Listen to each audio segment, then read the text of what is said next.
Bila menanggung beban berat, Tuhan menjagamu.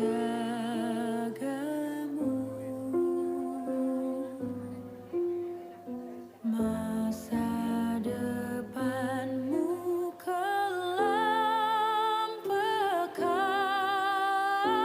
Tuhan menjagamu.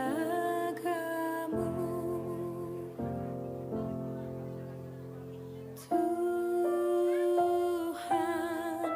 menjagamu waktu tenang atau tegang. Ia menjagamu.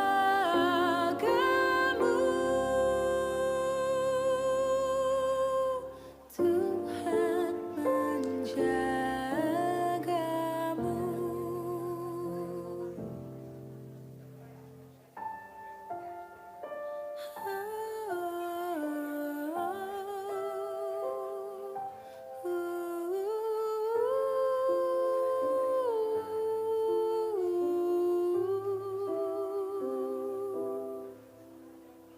Dipeliharanya hidupmu,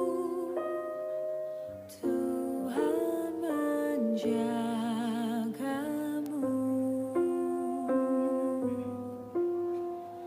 Dan didengarkannya doamu, Tuhan menjagamu.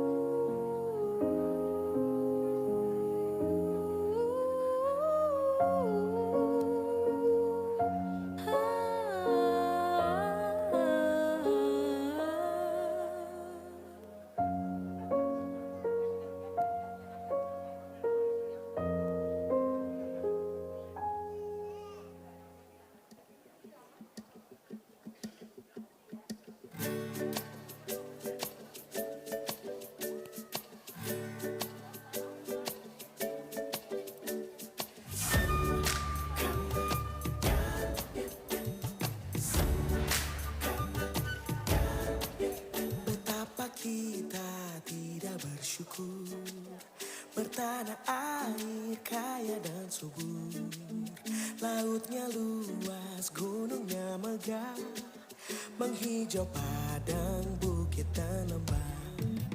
Itu semua berkat karunia Tuhan yang agung maha kuasa.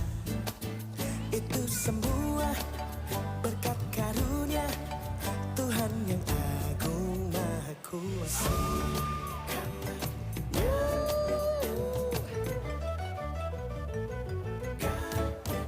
Alangkah indah pagi mereka, bermandi cahaya surya nan cerah. Di tingkah kicau burung tak henti, bunga pun bangkit harum berseri. Itu semua berkat karunia Tuhan yang agung maha kuasa. Itu semua berkat karunia Tuhan yang agung maha kuasa.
berpadu dalam warna cemerlang, indah jelita, damai dan teduh, persada kita jaya dan teguh.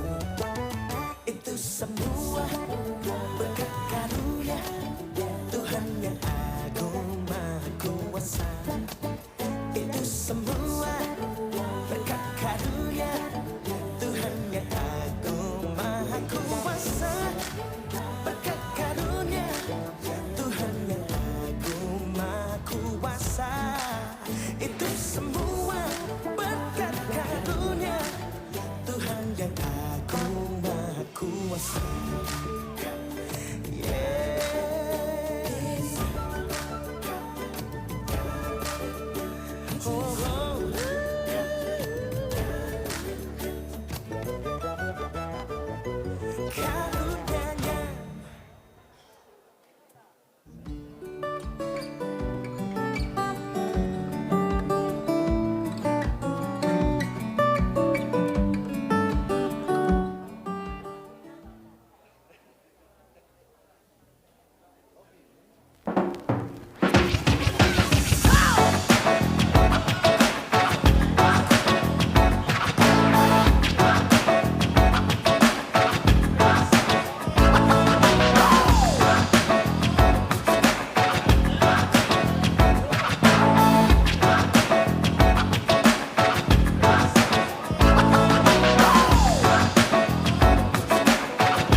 Shalom Bapak Ibu dan Saudara semua.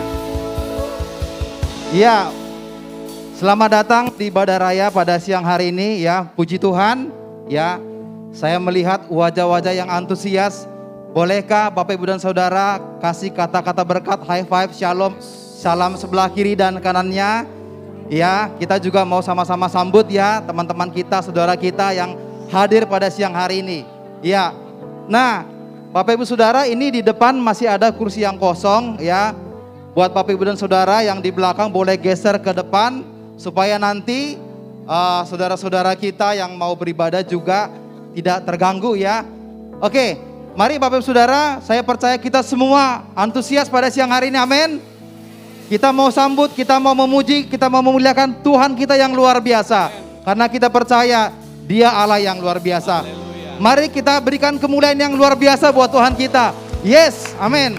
Mari kita datang kepada Tuhan, kita mau berdoa. Bapa, kami bersyukur buat siang hari ini. Terima kasih Tuhan, kalau kami boleh melihat Tuhan, kebaikan Tuhan dalam hidup kami.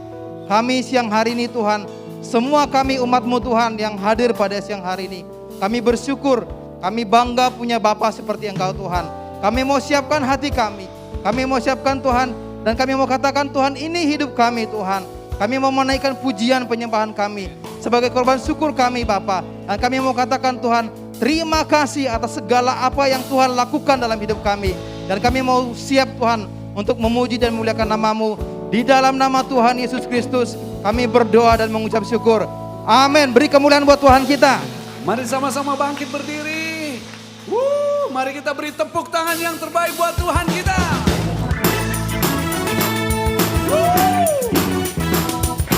Haleluya. Hey. Mari memuji Dia.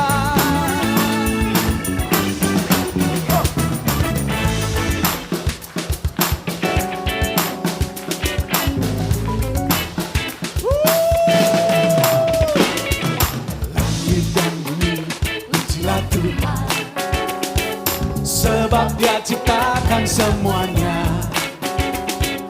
Keagungannya mengatasi langit bumi, sembah sujud di hadapannya. Oh yeah. Langit dan bumi pujilah Tuhan, sebab Dia ciptakan semuanya. Keagungannya mengatasi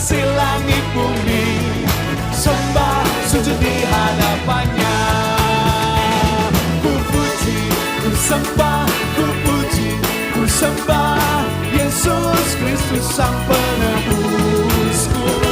Ku puji, ku sembah, ku puji, ku sembah Yesus Tuhan dan Rajaku.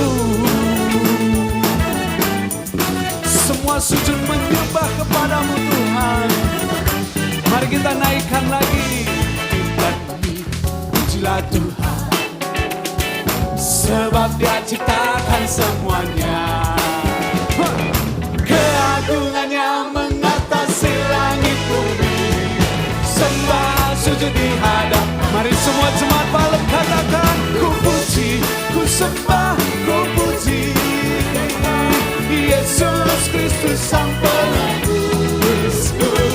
Ku puji, ku sembah, ku puji, ku sembah Yesus Tuhan dan Raja. Kami puji Engkau, ku puji, ku sembah, ku puji, ku sembah Yesus Kristus Sang Penebusku. Ku puji, ku sembah, ku puji, ku sembah Yesus Tuhan dan Rajaku. Haleluya. Kami memuji Engkau Tuhan, sebab perbuatan-Mu dahsyat. Haleluya. Mari kita tinggikan nama Dia. Haleluya. Amin. Haleluya. Amin. Haleluya. Amin. Haleluya. Haleluya. Haleluya. Haleluya. Amin. Haleluya. Amin. Haleluya. Amin. Haleluya. Amin. Mari angkat tanganmu, beri yang terbaik. Haleluya. Amin.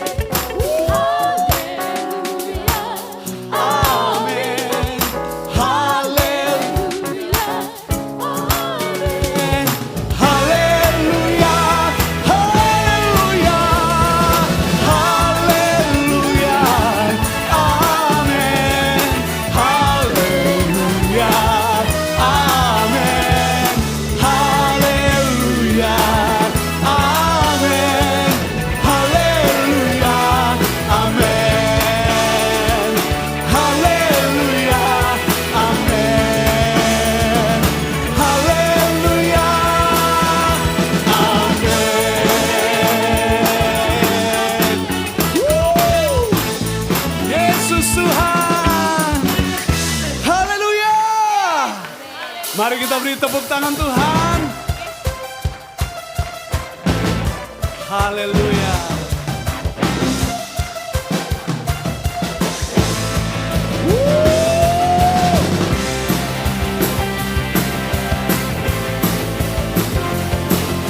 Kau dahsyat Tuhan.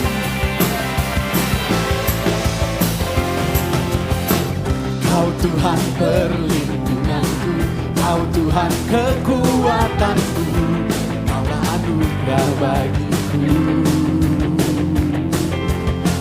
Kau Tuhan perlindunganku, Kau Tuhan keselamatanku.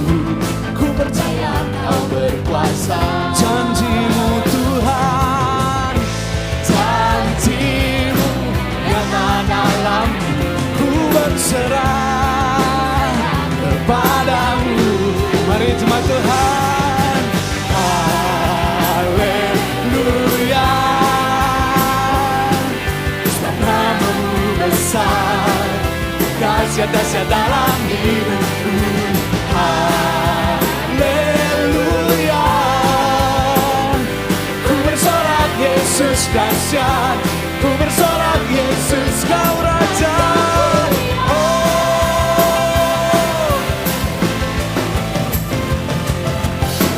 Kau Tuhan perlindunganku, Kau Tuhan kekuatanku, Kaulah anugerah bagiku.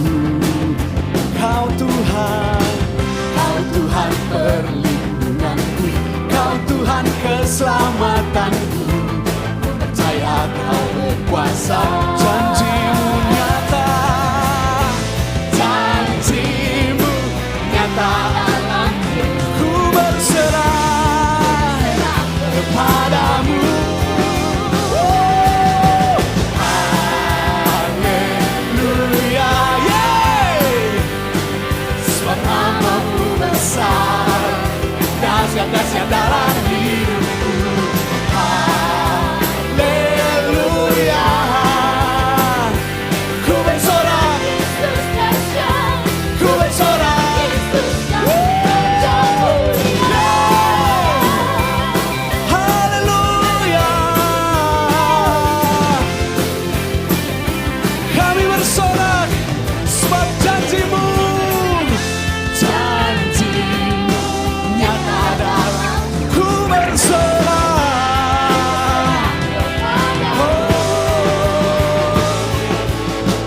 tangan di atas, boleh nggak di atas? Buat Allah kita. Yeay. Kami bersorak.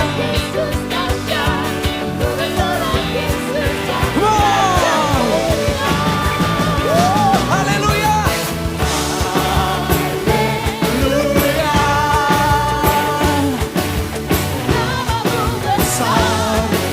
Dahsyat-dahsyat dalam hidupku. Haleluya. Ku bersorak Yesus dahsyat. Ku bersorak Yesus kau Raja mulia. Ku bersorak Yesus dahsyat. Ku bersorak Yesus kau mulia.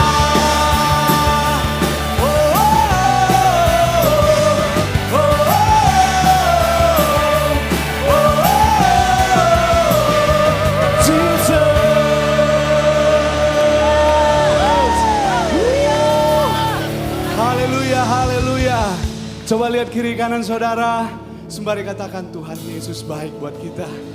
Tuhan Yesus luar biasa buat saudara dan saya. Bolehkah kita beri tepuk tangan yang terbaik buat Tuhan kita siang hari ini? Haleluya. Kami katakan Tuhan, Engkau yang terhebat, Engkau yang terdahsyat bagi kami. Sebab tidak ada yang seperti Engkau.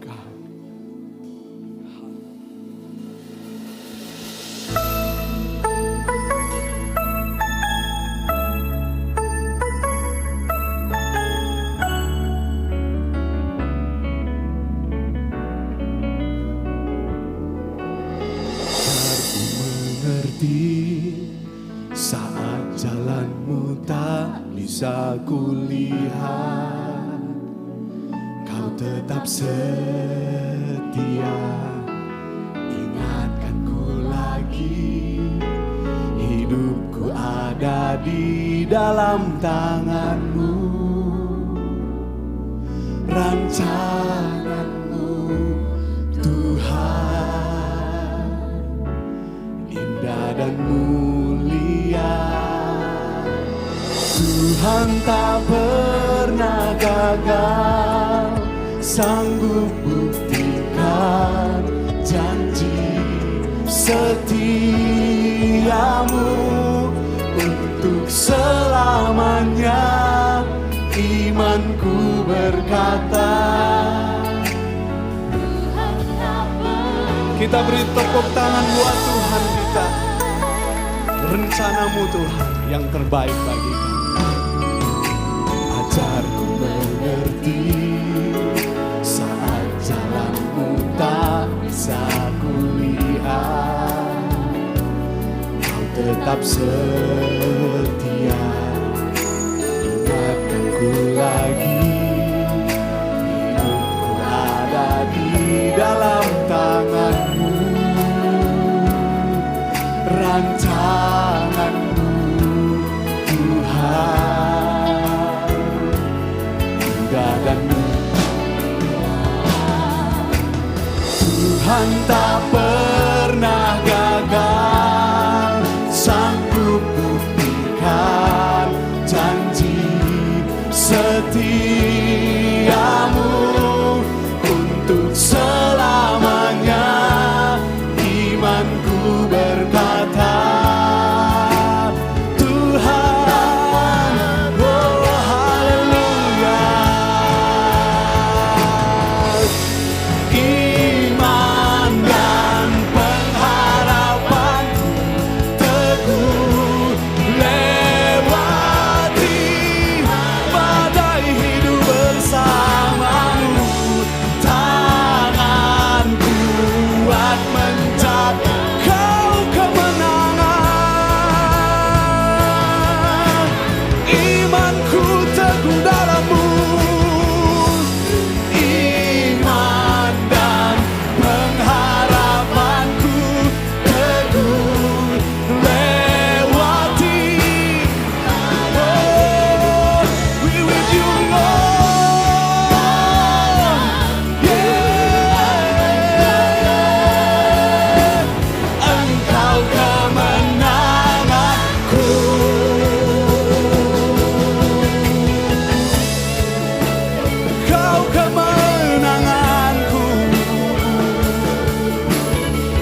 namanya tak pernah gagal Tuhan.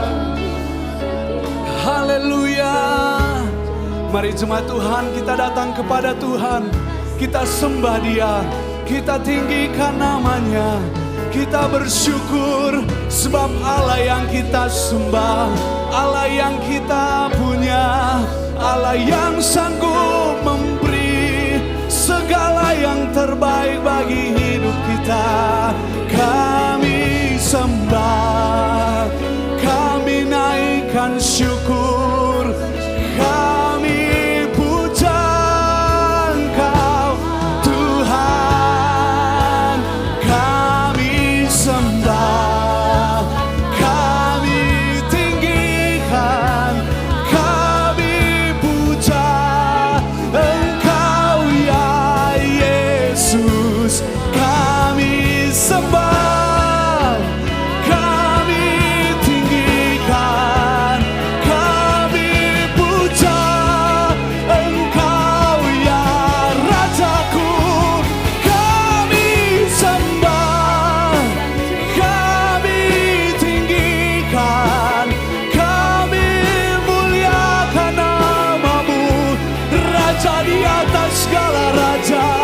Engkau yang berkuasa, Engkau yang memerintah, Engkau yang berdaulat dalam hidup kami. Engkau yang memerintah, Engkau yang berdaulat dalam hidup kami. Ya Raja semesta alam, Kaulah Raja, Engkaulah Tuhan, namamu di atas segalanya. Yesus Tuhan, Engkaulah Raja, Engkaulah Tuhan. Oh, name above all name, Jesus, Jesus. Oh, we praise you, Lord. We praise you, Lord. Oh, hallelujah. Hallelujah.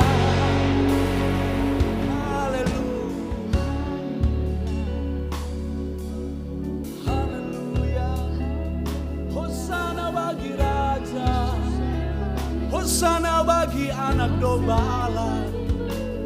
Oh, kami tinggikan namamu, kami muliakan namamu dari hati kami.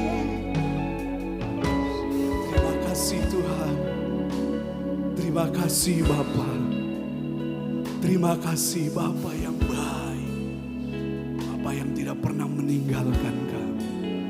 Rancanganmu sempurna bagi kami, kasih-Mu nyata bagi setiap kami. Terima kasih Tuhan, terima kasih Bapa. Firman Tuhan di dalam Ayub pasal 42 berkata, Aku tahu bahwa Engkau sanggup melakukan segala sesuatu dan tidak ada rencanamu yang gagal. Firman Tuhan lagi katakan, Aku tahu bahwa Engkau sanggup melakukan segala sesuatu dan tidak ada rencanamu yang gagal. Yes, terima kasih Tuhan buat janji ini. Terima kasih Tuhan buat pernyataan-Mu bahwa di dalam Engkau, di dalam penembusan karya salib-Mu yang sempurna Tuhan, kami tidak pernah ditinggalkan, kami tidak pernah dilepaskan, kami tidak pernah dibiarkan sendiri. Engkau datang untuk membawa kami masuk dalam kasih karunia dan kemurahan. Engkau datang supaya kami tetap menjadi berkat di tengah-tengah lingkungan kami Tuhan. Kami mau katakan rencana-Mu tidak pernah gagal bagi hidup kami. Kami mau katakan rencana-Mu tidak pernah gagal bagi keluarga kami. Rencana-Mu tidak pernah gagal bagi keluarga dan negara kami Tuhan. Engkau tidak akan pernah membiarkan kami, sebab Engkau Bapa kami yang baik. Sebab Engkau Allah kami yang luar biasa. Sebab Engkaulah juru selamat kami yang sudah memberi segala-galanya bagi kami Tuhan. Terima kasih Tuhan. Terima kasih Bapa. Cuma Tuhan, apapun pergumulanmu siang hari, masa depan, anak, bisnismu, taruh harapanmu di dalam Tuhan. Pandanglah kepada Kristus, sumber segala sesuatunya. Bolehkah kita angkat tangan kita di hadapan Tuhan?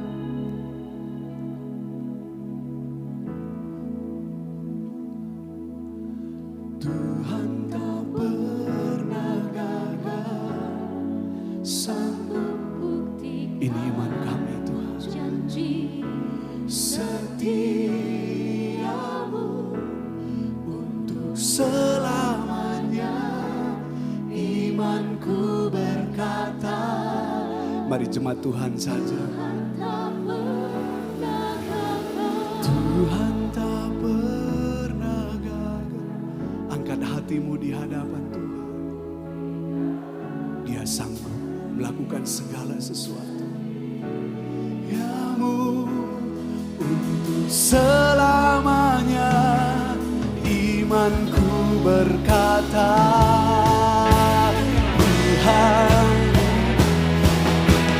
Tuhan tak pernah gagal, sanggup buktikan janji setiamu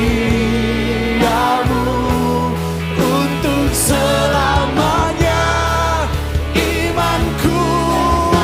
Oh, Tuhan, Kau tak pernah gagal, sanggup buktikan janji setiamu untuk selamanya, imanku berkata. Katakan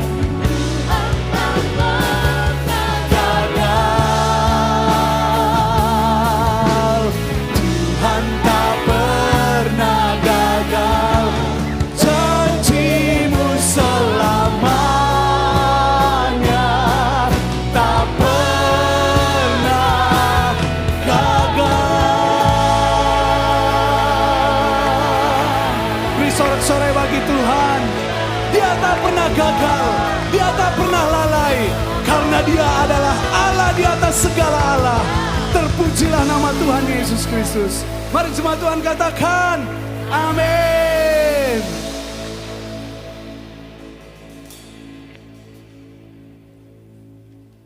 Silakan duduk Bapak Ibu dan Saudara.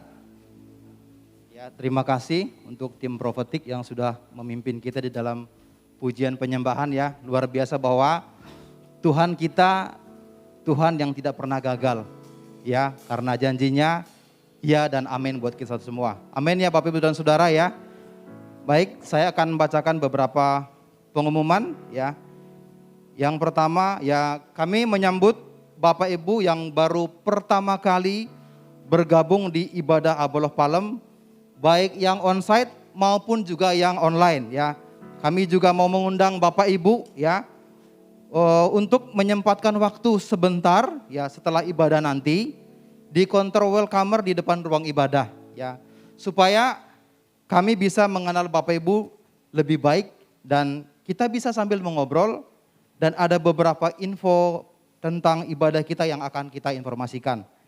Yang kedua adalah bahwa Abaloh Palem setia untuk mengadakan doa pagi Bapak Ibu Saudara ya. Saya di sini melihat banyak sekali ya yang sudah join ibadah pagi setiap pagi ya. Nah, ibadah pagi ini kita adakan dari hari Senin sampai dengan hari Jumat pukul 5 pagi ya via Zoom ya. Dengan meeting ID yang tertera di layar ya. Dan mari ya kita menyempatkan waktu yang terbaik kita Bapak Ibu Saudara sebelum kita menjalani aktivitas kita ya. Dan selanjutnya untuk persembahan dan perpuluhan, Bapak Ibu Saudara yang di rumah maupun juga yang maksud saya yang di online ya, dapat mentransfer ke nama dan nomor rekening atau scan QR mobile Bank BCA yang tertera di layar.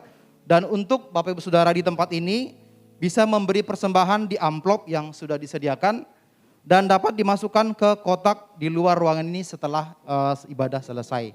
Sebentar kita akan menyaksikan slide video berikut ini.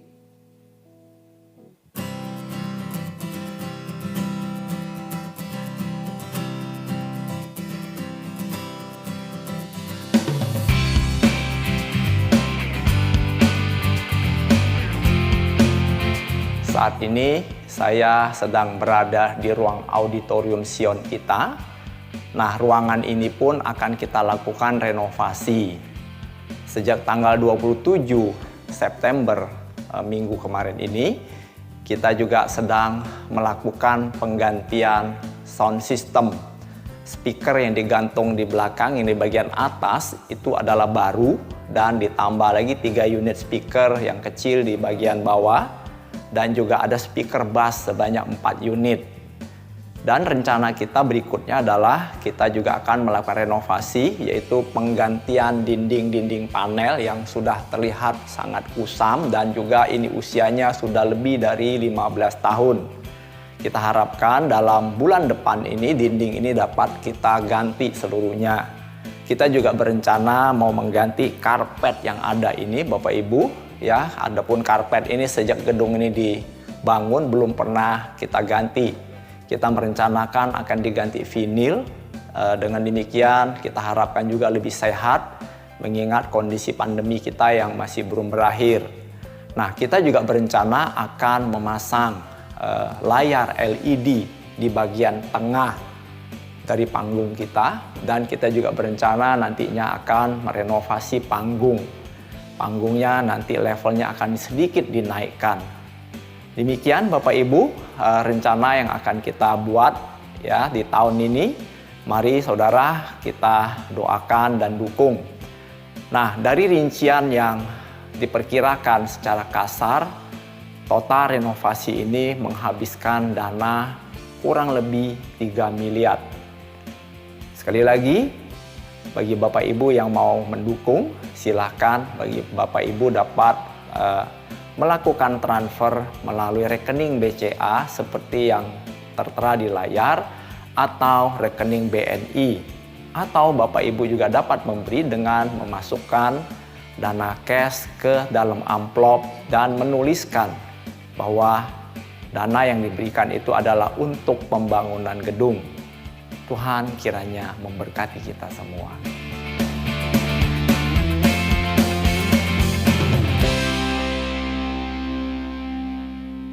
Wow, luar biasa ya Bapak Ibu ya.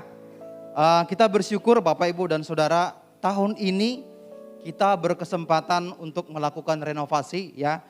Baik ruang Sion ini maupun juga ruang SPK ataupun ruang serbaguna ya. Seperti yang tadi sudah Bapak Ibu saksikan di slide video ya. Nah, mengenai apa saja yang akan kita upgrade ya, saya menginspirasi kita ya semua untuk bersama-sama ya berdoa dan mendukung gereja kita selama renovasi ini. Dan bagi Bapak Ibu dan Saudara yang terbeban untuk mendukung dan juga untuk renovasi gereja kita ya, Saudara dapat mentransfer di nomor rekening yang tertera di layar. Dan juga saudara apabila menggunakan cash ya, saudara bisa secara langsung memasukkan ke dalam amplop persembahan yang tersedia dengan menuliskan keterangan pembangunan gedung ya. Nah, mari Bapak Ibu Saudara kita mau bersama-sama membangun rumah Tuhan dan rumah kita bersama untuk kita menjadi lebih baik ya. Bapak Ibu dan Saudara siap untuk menyambut dan mendengarkan kebenaran firman Tuhan siang hari ini? Amin ya. Oke. Bapak Ibu Saudara, hari ini kita akan dilayani oleh Bapak Arman Harijanto ya, CBC ya, suami dari Ibu Alvina O. Darmaja, ayah dari Armadeus Arsa Harjanto ya. Beliau adalah founder dan chief Sibirio Indonesia, kemudian gembala pernikahan Abolok Ministry Jakarta, coach and master mentor The World Needs a Father Indonesia, dan fasilitator John Robert Powers. Dan juga beta coach IEM Indonesia. Mari kita bangkit berdiri, kita mau sambut firman Tuhan. Saya persilakan Bapak Arman Haryanto. Haleluya. Shalom semuanya. Wow, penuh dengan sukacita tentunya ya. Coba Bapak Ibu sapa dulu dong, sebelah kiri dan kanannya, dikasih senyum di balik maskernya. Ya, haleluya. Ya, saya selalu senang datang ke Palem ini ya, tetap berasa seperti rumah rasanya ya. Salam dari jemaat Tuhan di Maisonet buat Anda semua ya. Salam sehat dan salam sejahtera tentunya ya. Haleluya. Saudara yang dikasihi Tuhan, 18 September yang lalu saya bersama dengan istri datang ke sini, ke ibadah saudara, ya, yang di ibadah 1. Dan pada waktu itu Pak Budi Yuwono yang berkhotbah. Nah, beliau waktu itu khotbah tentang otoritas moral dikaitkan dengan peta zaman, saudara. Saya sangat terinspirasi dengan khotbah tersebut, ya. Saya sama istri sangat diberkati. Dan pulang dari situ saya dapat dikasih buku ya, saya dikasih buku sama Pak Budi tentang peta zaman dan kemudian seminggu kemudian saya lahap habis ya buku itu, saya baca semua udah selesai dan saya ajak istri saya diskusi. Dari buku itu ternyata ya ada satu kesan yang cukup menarik buat saya, yaitu apa? Yaitu Pak Jeff itu kan menuliskan ya bahwa lihat dari tanda-tandanya kita memang sudah ada di penghujung ya kan, sudah ada di penghujung waktunya Tuhan untuk dia datang untuk kedua kalinya. Nah, saya bilang sama istri saya, kita ini sekarang umur segini gitu ya. Kalau Tuhan datang tuh kita kira-kira masih keburu nggak ya gitu ya. Masih keburu lihat atau mungkin udah nggak keburu atau gimana gitu kan ya. Ya, pokoknya itu jadi obrolan kita. Karena di dalam bukunya itu Pak Jeff tuh menuliskan mungkin, sekali lagi ya, saya katakan mungkin. 10 sampai 40 tahun lagi waktunya ya. Beliau tetap tidak bisa menentukan kan kapan ya. Tapi lihat dari tanda-tandanya dan perhitungan-perhitungan yang dia buat, dia memberikan sebuah range ya seperti itu. Nah, saya bilang sama istri saya, oke, kalau misalnya kita ambil waktu yang paling panjang yaitu 40 tahun. Berarti usia kita sekarang ditambah 40 tahun. Kira-kira masih hidup gak ya? Masih ada gak ya gitu kan? Nah, itu jadi pertanyaan saya sama istri gitu. Nah, tapi ada hal yang menarik saudaraku di diskusi kami berikutnya. Yaitu gini, mungkin kita nih gak ngalamin, maksudnya saya sama istri ya, mungkin gak ngalamin kedatangan Yesus yang kedua kali, udah keburu dipanggil Tuhan lah intinya ya. Tapi anak kami, Arsya, masih sangat mungkin ya kan untuk bisa mengalami masa itu gitu. Dan di situ kan dikatakan bahwa masa aniaya 3,5 tahun harus terjadi gitu kan ya, seperti itu. Nah, diskusi kami yang terakhir adalah ini yang lebih seru, yaitu apa? Apakah kita sebagai orang tua sudah mempersiapkan anak kita untuk menghadapi masa itu? Wah, itu akhirnya jadi diskusi panjang betul berhari-hari saya sama istri. Saudara. Dan akhirnya beberapa hari yang lalu saya ketemu jawabannya. Saudara. Jawabannya yaitu persis seperti judul yang saudara lihat di depan ini. Saudara. Invasi. Ya, invasion, ya, atau saya terjemahkan penyerbuan yang dahsyat. Saudara. Beberapa hari yang lalu kami saat teduh, kami baca dari bukunya Reinhard Bonnke yang berjudul Perhatikanlah Firmanku, itu buku saat teduh 1 tahun. Jadi kami kalau di Maisonet baca buku itu ya buat saat teduh jemaat gitu. Dan ada judul adalah invasi. Dan dari judul ini saya sangat tergugah dan saya jadi ngerti gitu. Dan saya bilang sama istri saya, ini yang mestinya kita lakukan sama anak kita. Kita perlu segera menginvasi hidupnya dengan kebenaran. Jangan sampai hidup anak-anak kita dan keluarga kita justru malah diinvasi sama dunia ini. Kata invasi saya yakin Bapak Ibu pasti gak asing. Kenapa? Karena beberapa waktu yang lalu Rusia mencanangkan untuk menginvasi Ukraina. Ya, pasti Bapak Ibu tahu lah ya istilah ini bukan istilah yang sulit ya. Tapi kalau mau diterjemahkan secara bebas judulnya adalah penyerbuan, diserbu. Pertanyaannya sekarang tinggal begini, hidup kita ini adalah hidup yang diserbu atau hidup yang menyerbu? Kita ini diserbu sama dunia oleh keinginannya kata kitab 1 Yohanes pasal yang kedua, atau kita yang menyerbu dunia ini dengan caranya Tuhan. Kalau kita di dalam beberapa bulan terakhir ini di Abal of Palem berbicara soal otoritas moral, menurut saya keluarga adalah sosok atau pihak yang bertanggung jawab untuk melakukan penyerbuan kepada dunia ini. Bentuknya apa? Ya serbulah keluargamu, serbulah anak-anakmu, serbulah orang tuamu, sama prinsip-prinsip kebenaran firman Tuhan. Menurut saya itu otoritas moral. Bagaimana kita menanamkan moralitas, menanamkan prinsip-prinsip kebenaran yang utuh buat keluarga kita, supaya waktu masa aniaya itu datang, kita sanggup bertahan dan bisa ngelewatinnya. Jadi mari kita lihat di dalam ayat firman Tuhan Matius 6 ayat yang ke-10. Karena Reinhard Bonnke menggunakan ayat ini di dalam judul saat teduhnya dia invasi tadi. Datanglah kerajaanmu, jadilah kehendakmu di bumi seperti di surga. Jadi yang menginvasi bumi apa surga? Yang menginvasi apa? Surga harusnya yang menginvasi bumi ini dong, betul kan? Dengan apa? Dengan kerajaannya, dengan kehendaknya. Itu prinsipnya. Nah hari ini saya mau share dua hal ini, Bapak Ibu. Pertama, di situ dikatakan datanglah kerajaanmu. Bagaimana cara kita, saudaraku, sebagai keluarga, sebagai jemaat Tuhan, sebagai gereja Tuhan, kita mendatangkan kerajaan di keluarga kita, di dalam kehidupan kita. Saya waktu baca tentang kerajaan Allah, ada satu perumpamaan yang ditulis di dalam Markus 4 ayat 26-29 tentang seseorang yang menanamkan benih, saudara.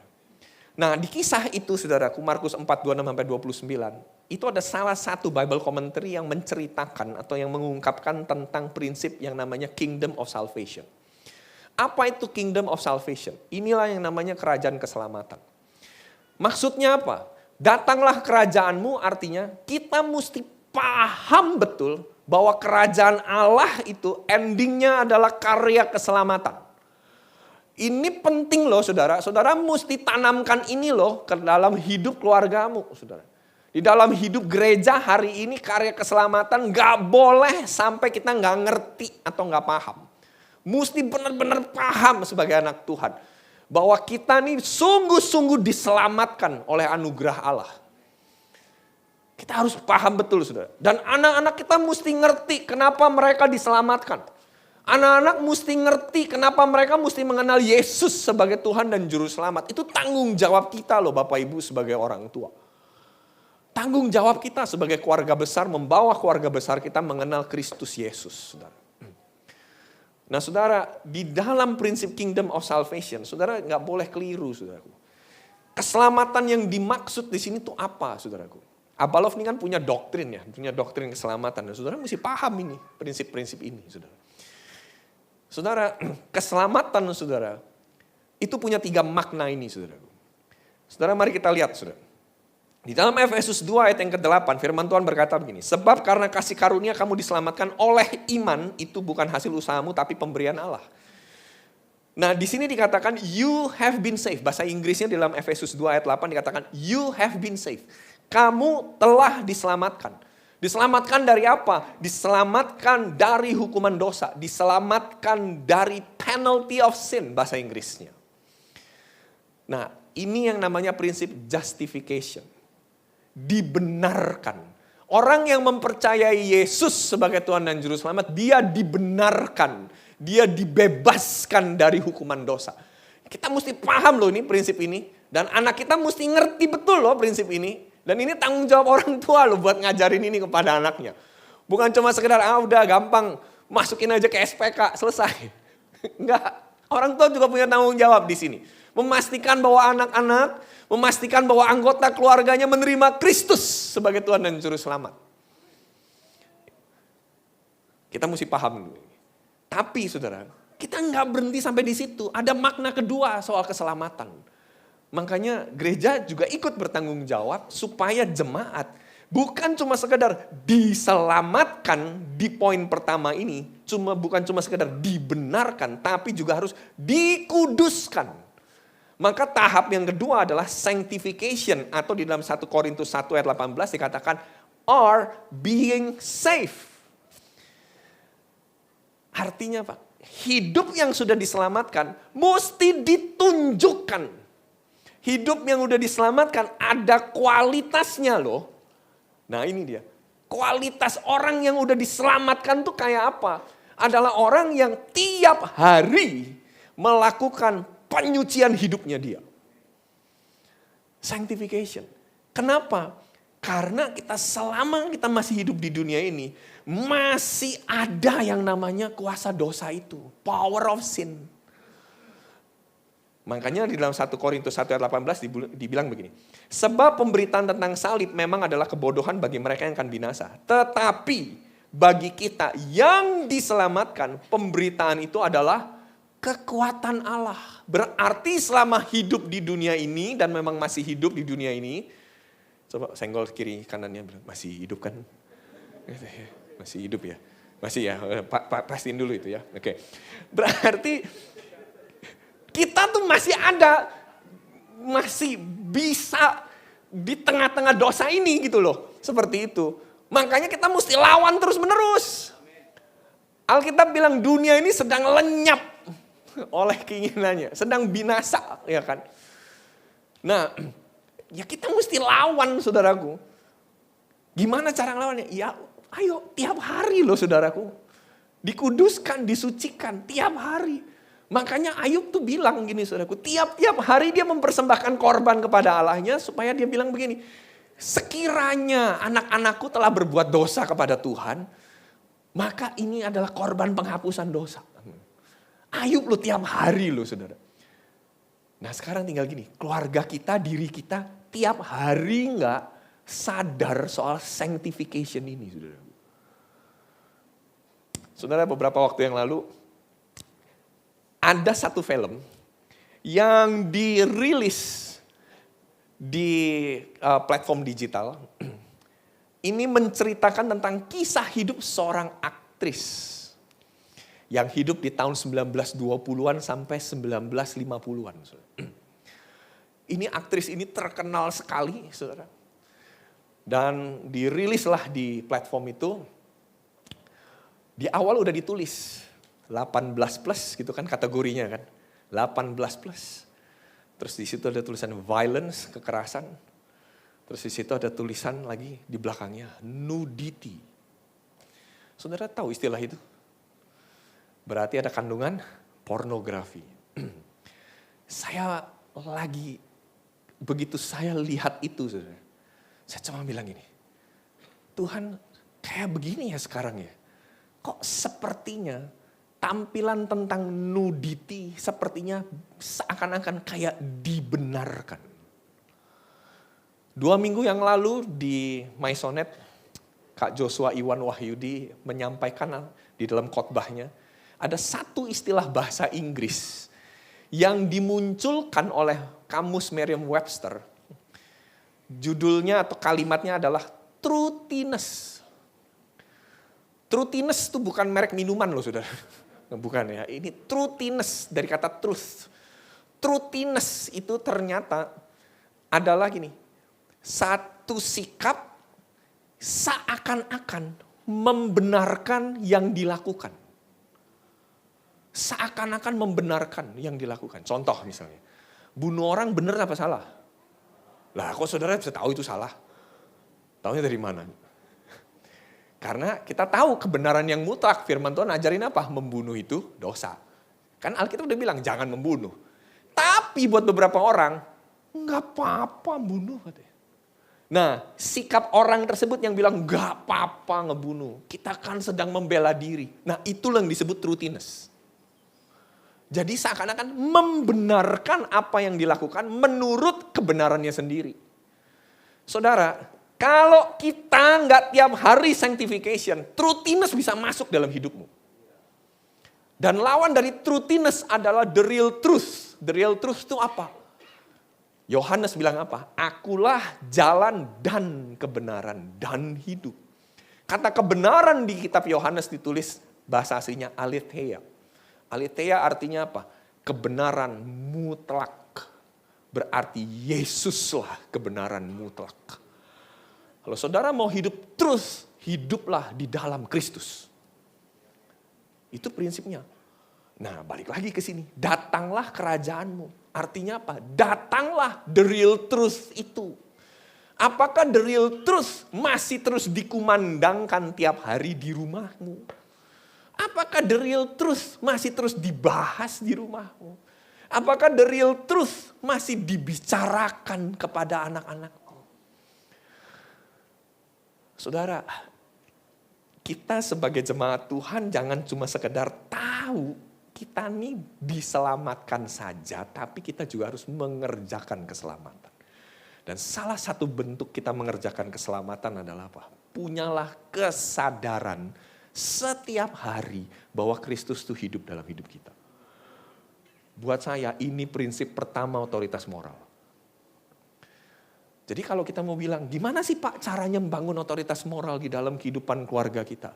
The real truth, Yesus itunya yang mesti masuk di dalam hidup kita dan hidup anak-anak kita. Dicek nggak tiap hari, sanctification. Saya bersyukur, saya mengenal Abalov ya dari sejak saya masih mau masuk kuliah ya pada waktu itu ya. Jadi kalau dihitung sampai dengan hari ini saya ada di Abalov itu 26 tahun kali ya. Ya, 26 tahun ada di Abalov. Dan saya lihat, saya bersyukur sekali sama gereja Tuhan ini punya dasar yang teguh gitu tentang prinsip-prinsip keselamatan ini. Dan itulah yang saya bagikan terus kepada keluarga, kepada istri, kepada anak saya, saudaraku. Sampai akhirnya satu kali anak saya tuh ngalamin ada hal-hal yang mungkin gak enak ya di sekolahnya. Hal-hal yang tidak sejalan sama kebenaran. Dan dia bisa bilang, ini gak sesuai sama firman Tuhan. Dan dia hindari. Dan dia tinggalkan itu, saudara. Nah bagaimana dengan kita hari ini, saudara? Apakah kita lebih suka kompromi sama dunia hari ini? Ya. Saudara, kita hari ini akan ngalamin hal-hal yang, maaf loh saudara, tipis-tipis. Saudara, mau gak tetap untuk punya pemurnian hati, saudara? Tiap hari gitu loh, benar-benar diajarin untuk peka gitu loh sama firman Tuhan. Saya tahu makin ke depan gak makin mudah loh saudara. Kalau saudara nggak lakukan sanctification ini, saudara nggak akan pernah datanglah kerajaanmu itu, nggak akan pernah terlihat. Saudara. Hal yang ketiga di sini adalah glorification. Roma 5 ayat 9. Lebih-lebih karena kita sekarang telah dibenarkan oleh darahnya, kita pasti akan diselamatkan dari murka Allah. Shall be saved. Di sini hal yang ketiga adalah safe from the presence of sin. Artinya kita diselamatkan dari eksistensi dosa atau kehadiran dosa. Ini yang dinamakan tubuh kemuliaan atau glorification. Saudara, kita sebagai anak Tuhan mesti ngerti ini loh, prinsip keselamatan ini. Bukan cuma sekedar, oke, saya di-justify benar, saya di-justify selamat. Tapi kita juga perlu di-sanctify, perlu disucikan, dimurnikan terus-menerus. Kalau kita nggak pernah ngelewatin justification, nggak pernah ngelewatin sanctification, nggak mungkin ada glorification gitu loh. Nah ini nih yang dimaksud dengan datanglah kerajaanmu. Artinya apa? Datanglah karya keselamatan itu. Karya keselamatan yang utuh itu loh.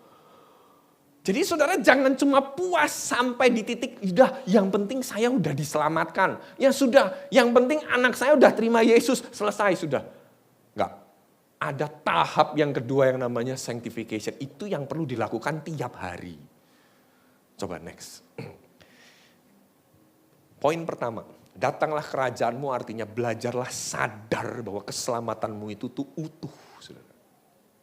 Inilah otoritas moral. Punya kesadaran yang utuh bahwa keselamatan gak berhenti cuma sekedar terima Yesus. Tapi kita mesti mengerjakan keselamatan tersebut. Caranya gimana? Beresin, sucikan terus menerus. Sucikan terus menerus, saudara. Kalau kita ngerasa, oh kita kayaknya habis ngelukain orang deh. Aduh kita kok kayaknya habis bikin salah nih ya sama seseorang. Cepet minta maaf, cepet beresin saudaraku. Harus punya kepekaan yang lebih gitu loh saudaraku. Sama kebenaran. Ya, ini poin pertama, datanglah kerajaanmu. Poin kedua. Poin yang kedua, di situ dikatakan jadilah kehendakmu. Ini menarik sekali, jadilah kehendakmu. Roma 12 ayat yang kedua, saya pakai bahasa Indonesia sehari-hari. Karena saya suka kalimatnya, ini kalimatnya lebih mudah dipahami. Ditulisnya begini, janganlah ikuti norma-norma dunia ini. Biarkan Allah membuat pribadimu menjadi baru.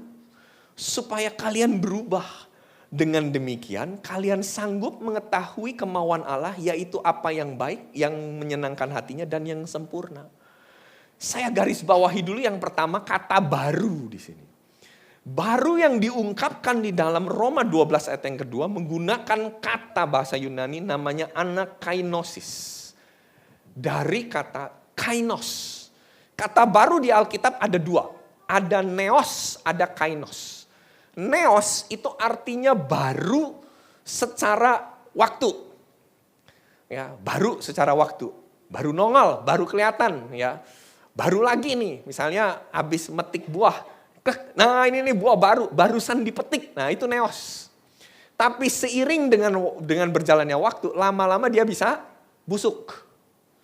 Tapi Tuhan gunakan istilah yang namanya kainos. Kainos itu artinya apa? Ya benar-benar baru.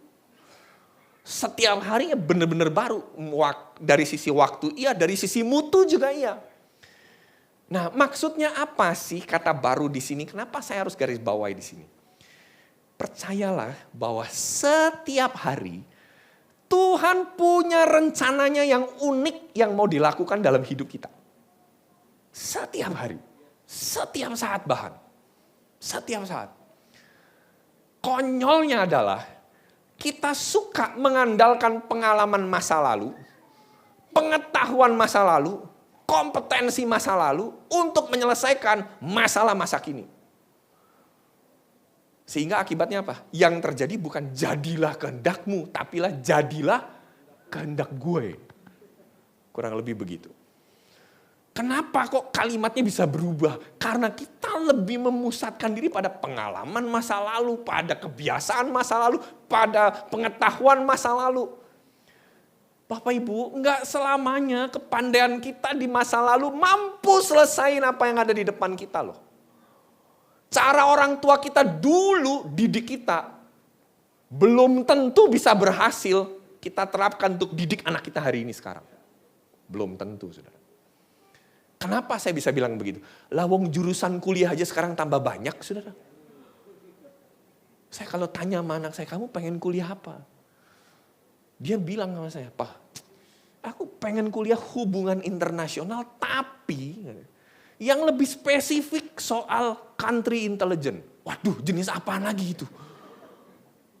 Kapan hari saya ketemu lagi temen? Tanya, anakmu kuliah di mana? Oh ya, anak saya tuh kuliah di satu kampus, ambil jurusan apa? Saya tanya gitu. Itu loh, jurusan terapi olahraga. Hah? Ada ya jurusan itu ya? Saya bilang, itu nanti outputnya apa? Ya outputnya nanti menolong para olahragawan sehabis olahraga supaya dia gak ngalamin trauma otot. Oh ada ya gitu? Ada katanya. Sekarang tuh jurusan aneh-aneh loh saudara. Jadi kalau saudara mau ngajarin anak saudara pakai jurusan yang cuma hukum, ekonomi, kedokteran. Udah basi saudara. Udah basi beneran. Makanya saudara perlu menjadi baru. Gimana caranya menjadi baru? Nah ini kuncinya yang paling penting. Yaitu apa?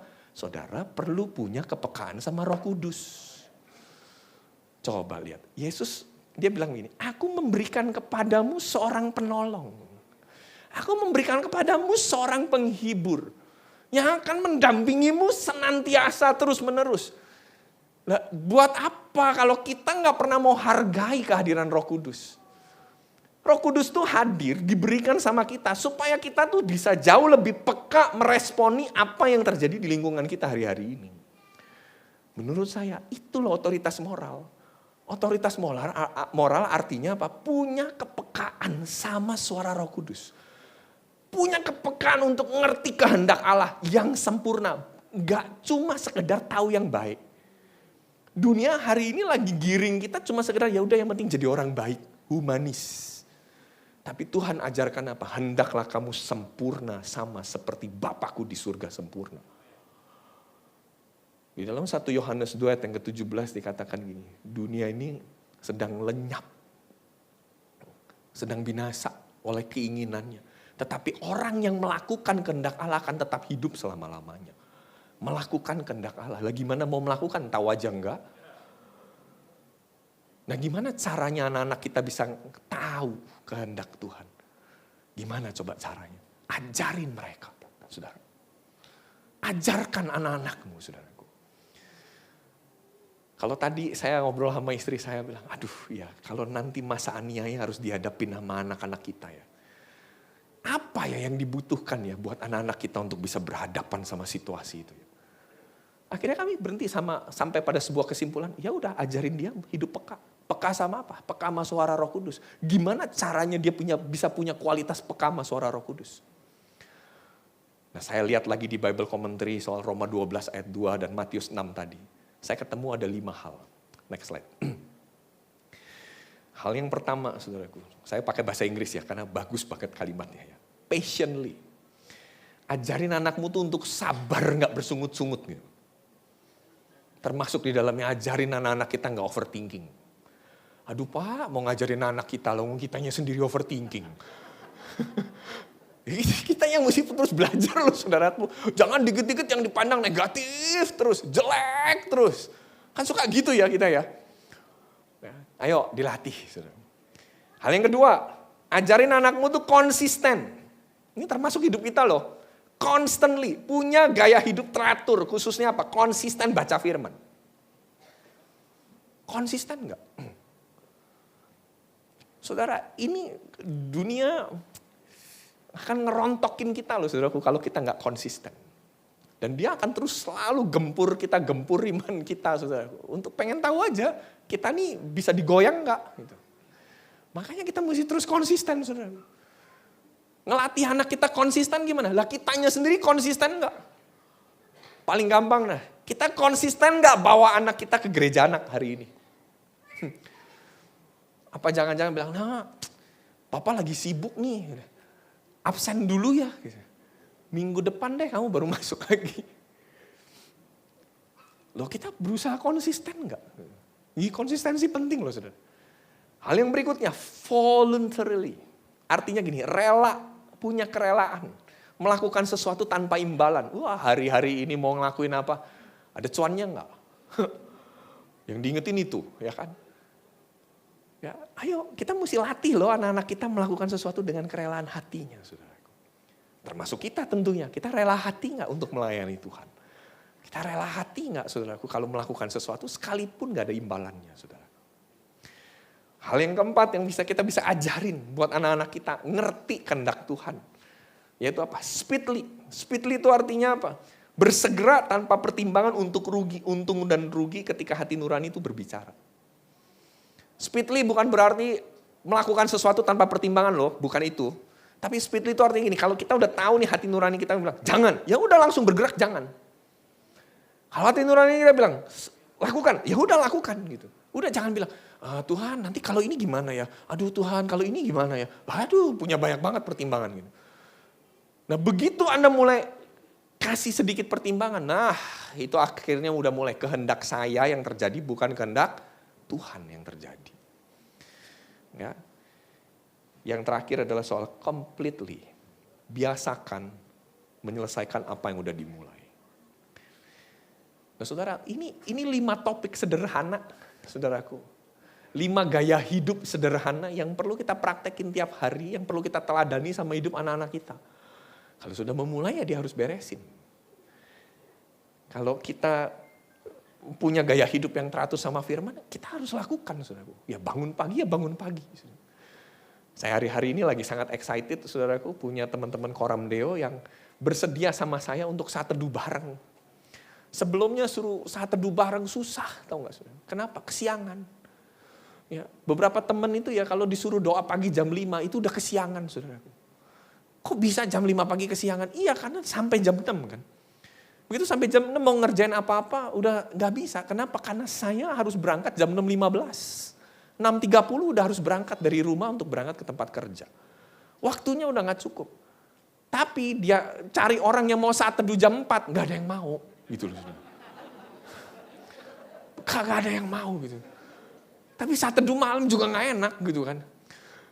Puji Tuhan, kemarin pada waktu saya kesaksian di Maisonet itu, tiba-tiba mulai ada 1-2 orang bilang, Kak, saya bersedia Kak, pagi Kak, temenin Kakak. Saya juga morning person Kak.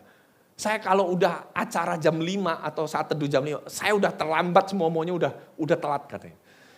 Saya setuju Kak lebih pagi, cuma boleh nawar gak katanya. Nawar apa? Boleh gak 4:30 katanya, jangan jam 4 deh. Gitu. Jam 4 saya berjuang untuk bisa bangun, dia bilang. Ya udah, akhirnya dia berjuang 4:30. Puji Tuhan, kami udah jalan beberapa bulan dan konsisten. Konsisten, saudaraku. Gak pernah bolong, konsisten jalan. Waduh, kami benar-benar dilawat Tuhan, ngalamin Tuhan, saudaraku, lewat saat teduh pagi itu, rame-rame itu, saudaraku, berempat itu. 4:30 pagi. Karena apa? Kami semua memang morning person. 4:30, cuma sampai jam 5, habis itu kami lanjut olahraga sampai 5:30, 5:30 sampai dengan jam 6 persiapan, 6:15, 6:30 udah bisa berangkat ke tempat kerja. Ya, punya balancing life, aduh enak banget saudaraku. Nah ini dia saudaraku, belajar punya konsisten. Nah, gaya hidup konsisten ini loh saudaraku penting gitu loh saudara. Ya, jadi itu ya saudara ya, 2 hal. Datanglah kerajaanmu, artinya apa? Kita mesti punya kesadaran penuh bahwa karya keselamatan gak hanya berhenti cuma sekedar diselamatkan saja.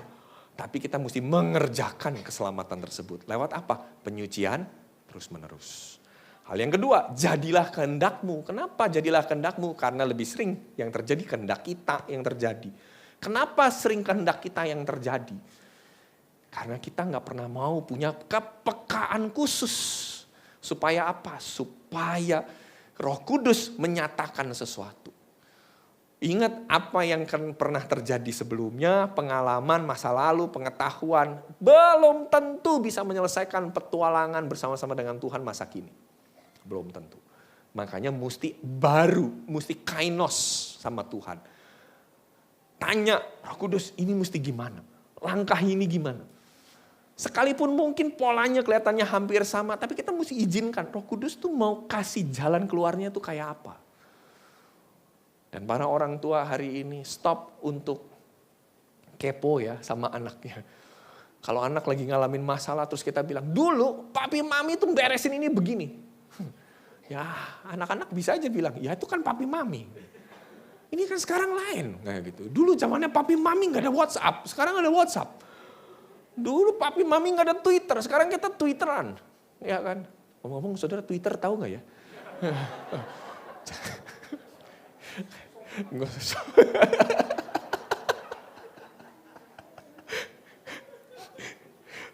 Saudara, beneran saudara, itu banyak banget saudaraku hal-hal yang kita perlu tahu loh saudaraku. Dan kita perlu sentuhan Roh Kudus loh saudara. Untuk cara-cara yang baru yang Tuhan bukakan. Ya, nah yang terakhir saudaraku, saya tulis di sini kehadiran saudaraku. Kenapa saudara? Karena buat saya begini, kalau kita tadi bicara soal invasi ya, penyerbuan ya, kita bukan hanya nyerbu lewat datanglah kerajaanmu, bukan hanya menyerbu lewat jadilah kehendakmu, tetapi ada hal yang ketiga menurut saya. Kita perlu serbu keluarga kita dengan kehadiran kita saudara. Aduh saudara, itu menurut saya itu penting banget benar.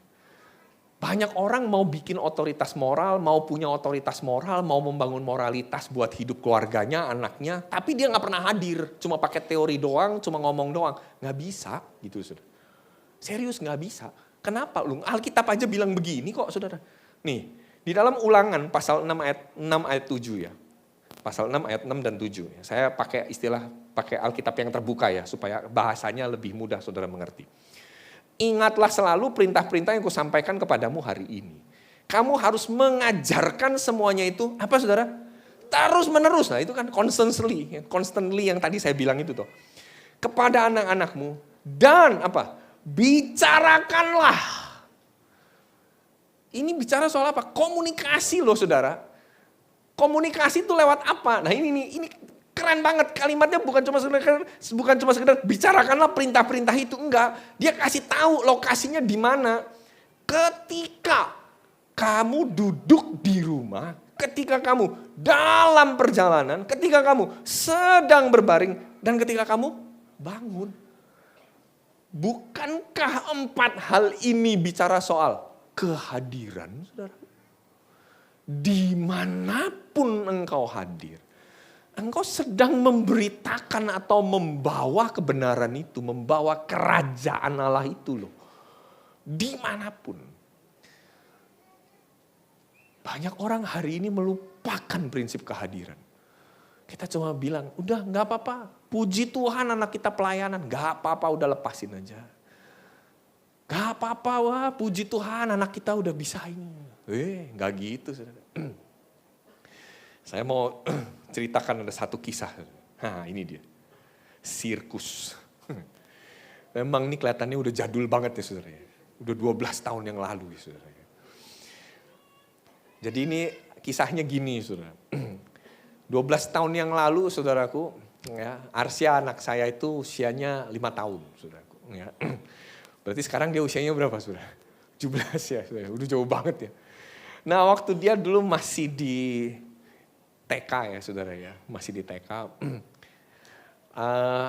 Saya anterin dia dari rumah ke sekolahnya dia, itu ngelewatin ada satu baliho besar yang tulisannya kayak gini, sirkus, Moskow Sirkus. Dia bilang, papa, nonton yuk sirkus yuk, nonton lagi yuk.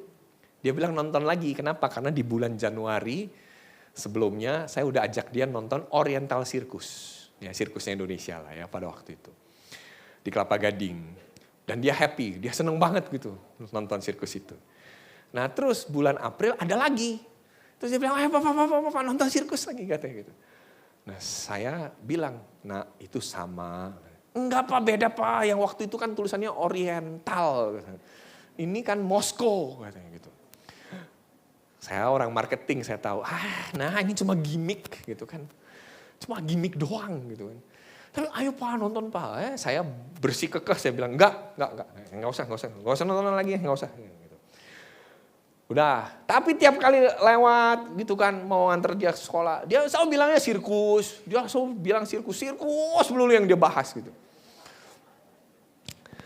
Ya saya juga gak marahin dia, saya bilang stop, pokoknya gak boleh lagi ngomong sirkus. Enggak lah, ini bukan hal yang esensi, jadi saya gak perlu marah gitu. Saya bilang enggak, nah kita udah nonton. Gitu.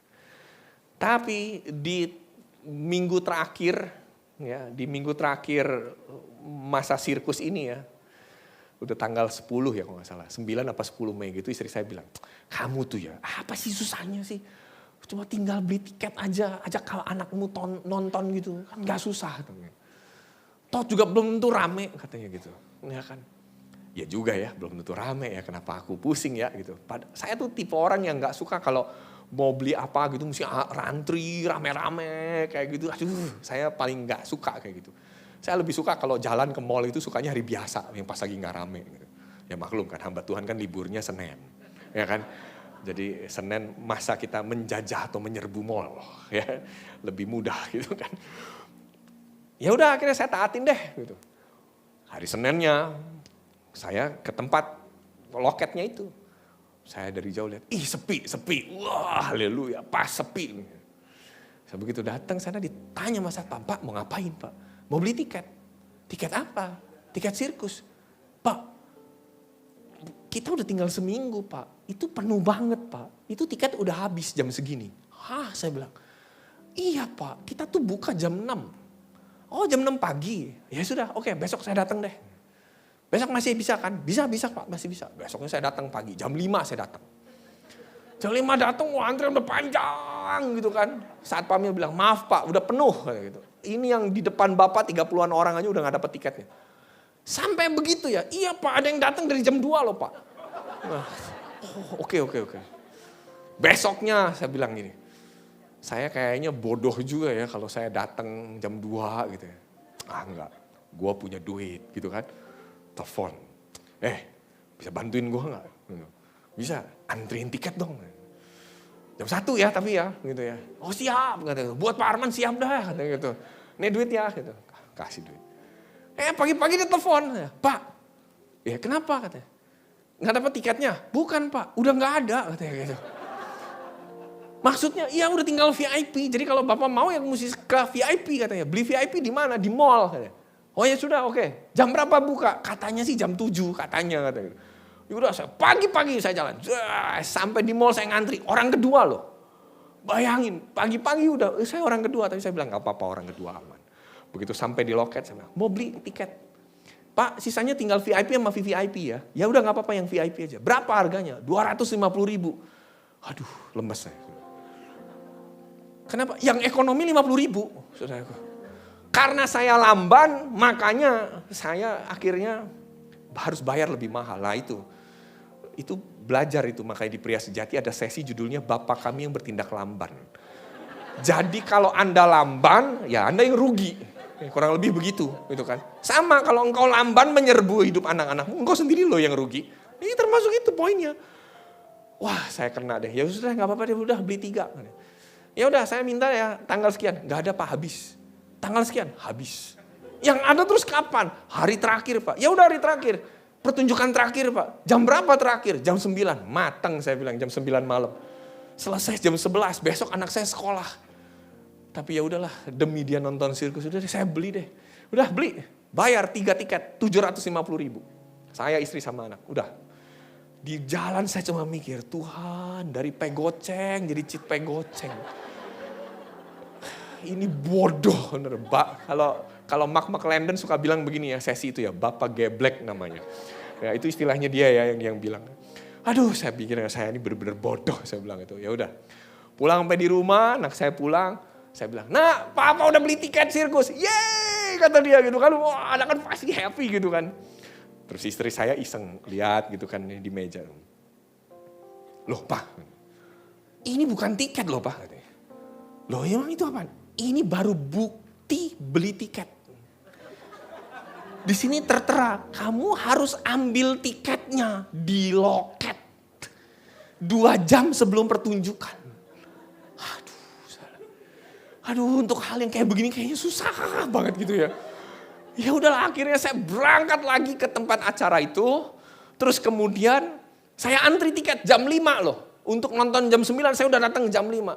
Saya lagi mikir kayak, tenang, gak banyak deh yang nonton VIP. Gak taunya semuanya beli VIP. Aku ngantri lagi, gendong anak saya, desek-desekan gitu. Anak saya tetap aja happy gitu ya, namanya anak kecil gitu kan. Bapaknya geser sini, aduh setengah mati deh. Begitu dapat tiket gitu kan, kelaparan gitu kan. Ngantri lagi, mau beli siomay aja ngantri. Gitu kan. Satu-satunya beli siomay gak ngantri cuma di Palem. Itu kalau di sana ngantri gitu kan. Nah, mohon maaf yang jualan siomay. Nah terus udah akhirnya udah kan saya masuk gitu kan ke dalam, itu masuk dalam udah capek apa, tapi tetap aja namanya anak kecil dong happy gitu kan. Dia nonton gitu kan dan saya perhatiin kan sirkusnya. Beda sih sama yang sirkus bulan Januari kemarin. Saya yang salah gitu kan. Anak saya bilang ini, "Tuh kan Pak, itu beda kan Pak sirkusnya." Saya mau tanya sama saudara, kalau saudara sebagai orang tua ambil keputusan sempat salah dan anak saudara bilang itu salah, saudara masih mau ngaku nggak? Hah?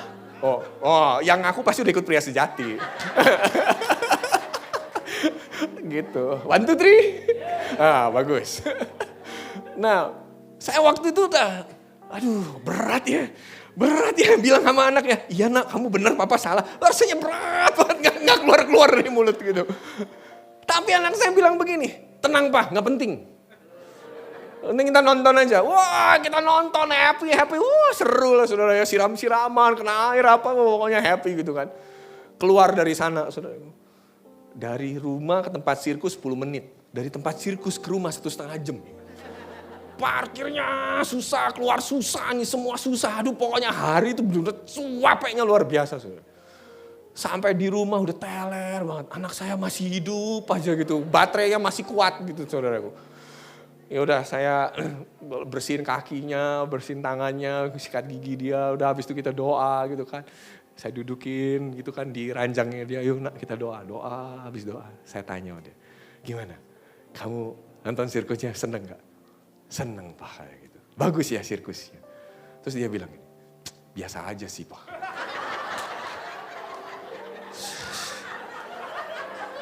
Saya tuh benar-benar gak habis pikir lu bener. Terus saya tanya, "Kamu senang tuh kenapa?" Terus dia peluk saya, sambil di telinga itu dia bisikin gini, aku senang karena nontonnya sama papa, sama mama.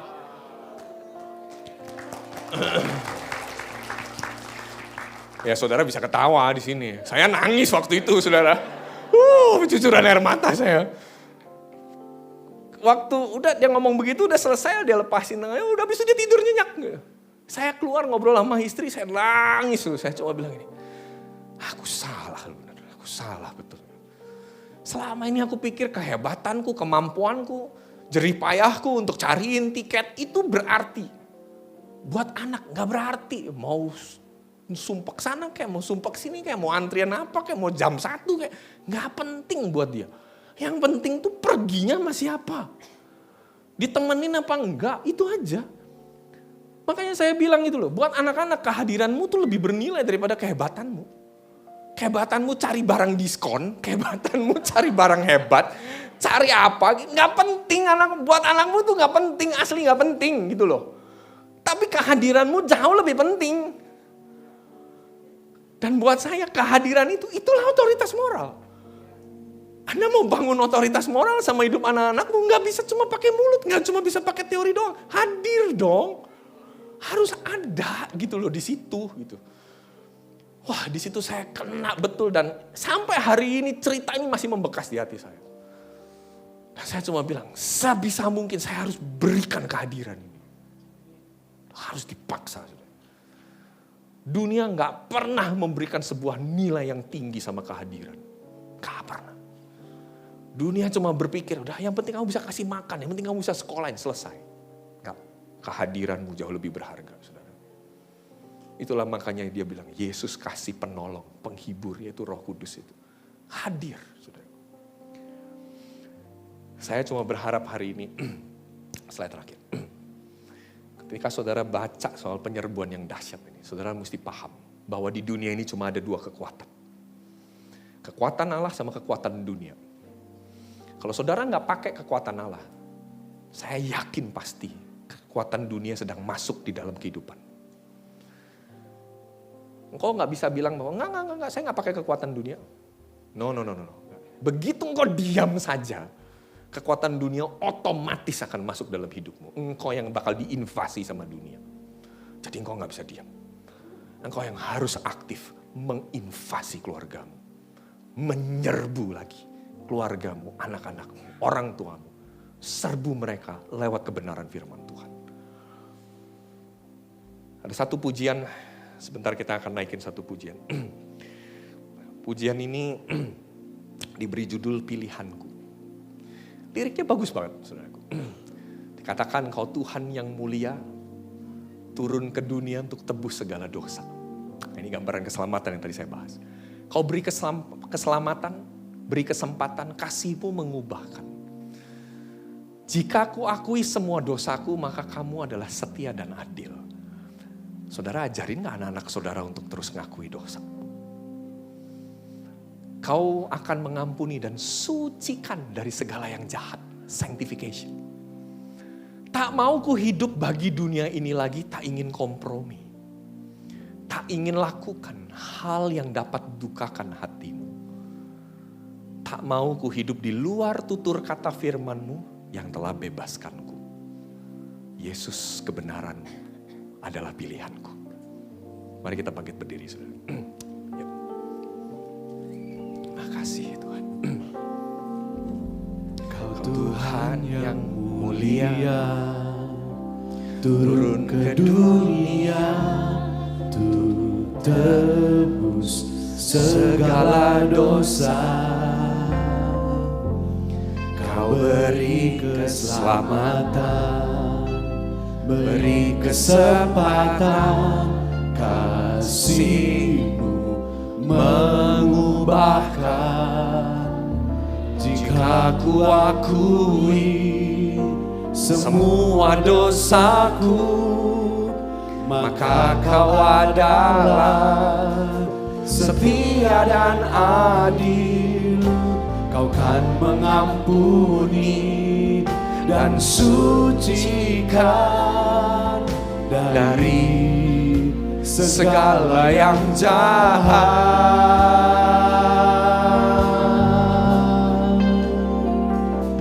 Tak mau ku hidup bagi dunia ini lagi.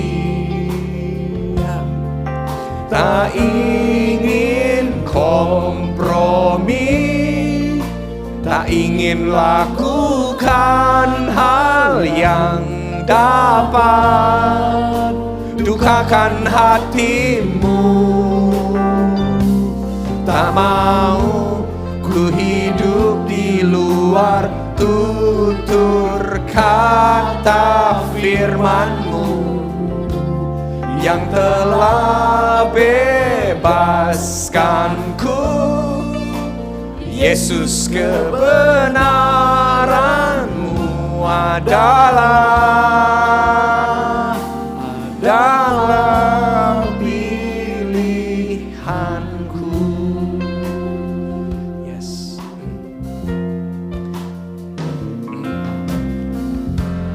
Kau Tuhan yang mulia, turun ke dunia untuk tebus segala dosa.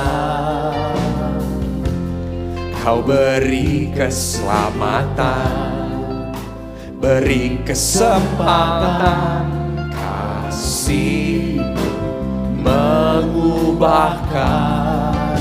Jika ku akui semua dosaku, maka Kau adalah setia dan adil. Kau kan mengampuni dan sucikan dari segala yang jahat.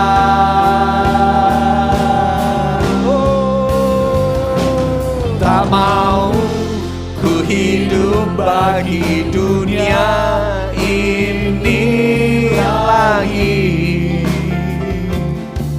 Tak ingin kompromi, tak ingin lakukan hal yang dapat dukakan hatimu.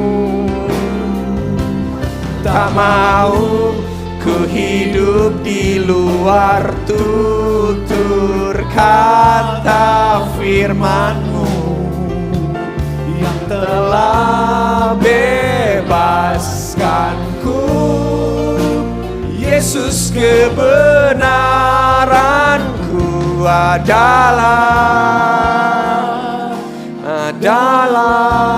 pilihanku. Terima kasih Tuhan. Pejamkan mata sejenak Bapak Ibu. Siang hari ini saya ingin membuat ada beberapa pertanyaan buat Anda. Berapa banyak di antara engkau Bapak Ibu yang hadir siang hari ini maupun yang sedang menyaksikan tayangan ini, engkau belum pernah membuka hatimu kepada Yesus sebagai Tuhan dan Juru Selamat dalam hidupmu. Kau sudah dengar firman hari ini. Tanpa Yesus engkau gak akan pernah terima yang namanya justification. Kau gak akan pernah mendapatkan sebuah pembenaran di dalam kehidupan. Karena Dialah kebenaran itu. Kalau engkau hari ini sedang mengalami ada begitu banyak kebimbangan. Dan waktu engkau dengar firman ini, kau menemukan datanglah kerajaan-Mu, itu berarti mengundang Yesus masuk dalam hati. Maukah engkau hari ini membuka hidupmu kepada Dia? Yesus Sang Juru Selamat. Dia akan menebus hidupmu. Dia bahkan sudah mati di kayu salib buat engkau. Engkau diselamatkan. Engkau dibebaskan dari penalty of sin. Dari hukuman dosa.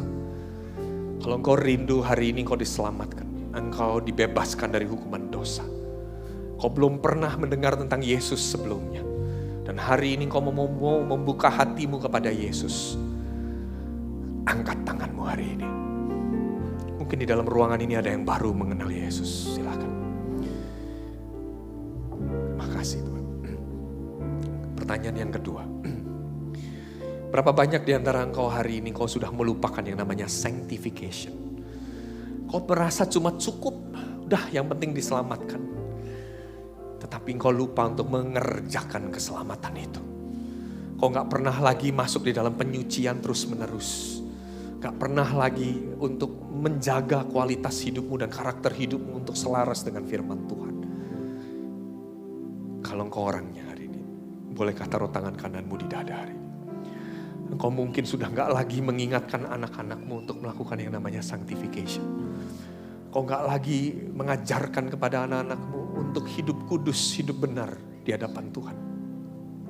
Untuk benar-benar punya kepekaan sama Roh Kudus. Ayo datang sama Tuhan. Dan siang hari ini, buka hatimu dan bertobat. Kembalikan kesadaran ini. Bahwa engkau perlu terus-menerus ngalamin penyucian di dalam kehidupanmu dan di dalam kehidupan keluargamu. Hal yang ketiga hari ini, berapa banyak kita masih jadi orang-orang yang memaksakan pengetahuan kita, kehendak kita, pengalaman kita sama orang lain, sama anak khususnya hari ini. Dan kita merasa seakan-akan kita yang paling benar. Kita lupa bahwa anak-anak kita tuh perlu punya kepekaan khusus sama Roh Kudus. Perlu punya pengalaman yang unik sama Roh Kudus. Biarkan mereka punya petualangan yang indah sama Tuhan. Kalau saudara hari ini jadi orang tua yang apa-apa selalu maksakan kehendaknya, bertobat saudaraku hari ini. Percayalah bahwa Roh Kudus itu bisa pimpin hidup anak-anakmu dan tuntun mereka untuk ambil keputusan untuk bisa menikmati petualangannya sama Tuhan. Mari Bapak Ibu, engkau yang masih suka memaksakan hal-hal seperti itu, bertobat saudaraku. Dan hal yang terakhir hari ini, berapa banyak engkau hari ini sudah tidak lagi memberikan kehadiran. Engkau mulai disibukkan dengan pekerjaanmu, mulai disibukkan dengan banyak hal yang bahkan mungkin itu tidak esensi. Sementara anak-anakmu, keluargamu membutuhkan perhatianmu, membutuhkan telingamu untuk mereka bisa mengucapkan sesuatu dan kau mendengarnya. Tuhan, hari ini kami datang ke hadapan-Mu sebagai orang-orang yang mungkin sudah gak lagi punya prinsip menyerbu dunia ini dengan kebenaran. Kami lebih memilih diam aja. Tanpa kami sadari kami sebenarnya sedang diserbu sama dunia. Ampuni kami ya Tuhan. Siang hari ini waktunya kami menyerbu kembali dunia ini dengan kerajaan-Mu, dengan kehendak-Mu ya Tuhan. Terima kasih Tuhan. Terima kasih Tuhan. Tak ingin ku hidup bagi dunia ini lagi. Tak ingin kompromi, tak ingin lakukan hal yang dapat dukakan hatimu. Tak mau ku hidup di luar tutur kata firman-Mu yang telah bebaskanku. Yesus, kebenaran-Mu adalah pilihanku. Terima kasih Tuhan buat firman-Mu hari ini. Kau mengingatkan bagaimana kami hidup mengerjakan keselamatan. Tidak lagi Tuhan memaksakan pola pikir kami dan kehendak kami, tapi kehendak-Mu yang jadi di dalam hidup kami dan keluarga kami. Berkati Pak Arman Tuhan, biarlah hidupnya terus dipakai menjadi pembawa-pembawa kebenaran dimanapun dia berada. Keluarganya menjadi terang dan garam juga di mana mereka berada. Bapak, sekali lagi kami bersyukur. Pagi ini kita berdoa Tuhan, kami berdoa kami tidak hanya mau sekedar diselamatkan. Tapi kami mau menjadi serupa bersama dengan Engkau dan menjadi terang dan garam-Mu di dunia ini. Membawa otoritas moral ke dunia ini. Bukan diserbu tapi menyerbu Tuhan dunia ini. Terima kasih Bapak, dan ini janji-janji kami Tuhan sebagai anak-anak. Bapak Ibu, percayakah berkat datang dari Tuhan? Kedangkan kedua tangan. Ketika kau sungguh-sungguh berjalan sesuai dengan firman Tuhan. Ketika kau sungguh-sungguh percaya mengerjakan keselamatan, percaya Roh Kudus menyertai engkau. Roh Kudus akan memberikan kekuatanmu. Roh Kudus akan memberikan perlindungan atasmu dan engkau akan melihat Bagaimana jalan-jalan dibukakan, pintu-pintu dibukakan dan hidupmu menjadi berkat juga buat banyak orang. Terimalah berkat ini hanya di dalam nama Bapa, Putra dan Roh Kudus. Semua yang menerima berkat ini katakan, selamat hari Minggu, Tuhan Yesus memberkati.